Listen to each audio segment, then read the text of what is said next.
জাতীয় নাগরিক পার্টি এনসিপিকে ঘিরে নতুন রাজনৈতিক বাস্তবতা এবং দলটির ভবিষ্যৎ নিয়ে নিউ ইয়র্কে অনুষ্ঠিত হয়েছে আমেরিকা জুলাই জাগরণ শীর্ষক মতবিনিময় সভা।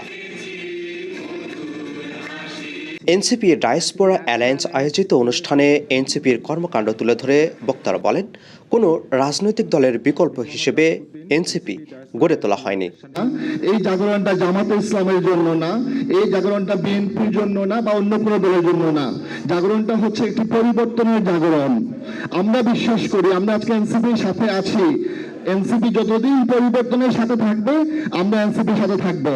যেই মুহূর্তে আমরা ধরতে পারবো এনসিপি পরিবর্তনের জায়গায় নাই, এনসিপির মধ্যেও ঝামেলা চলে আসতেছে, কুলসতা চলে আসতেছে, সচরাচর রাজনীতি চলে আসতেছে, ওই মুহূর্তে আমরা এনসিপি থেকে রিজাইন করবো জনসম্মুখে।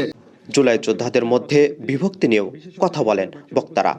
জুলাই যুদ্ধ যখন বলা হয়, এখানে এখন অনেক ডিভিশন, কিন্তু ডিভিশনটা কেন? যখন লড়াইটা হয়েছিল তখন কি দলের নামে হয়েছিল?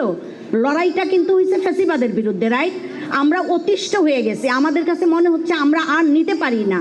অনুষ্ঠানে ভিডিও কনফারেন্সে এনসিপির আহ্বায়ক নাহিদ ইসলাম অংশ নিয়ে জুলাইয়ের চেতনা অক্ষুণ্ণ রেখে গণতান্ত্রিক, জবাবদিহিতামূলক ও নৈতিক রাজনৈতিক সংস্কৃতি প্রতিষ্ঠার আহ্বান জানান। অনুষ্ঠানে অধিকাংশ জামাত শিবিরের নেতাকর্মীরা অংশ নিলেও এতে যুক্তরাষ্ট্র বিএনপির কেউ উপস্থিত ছিলেন না।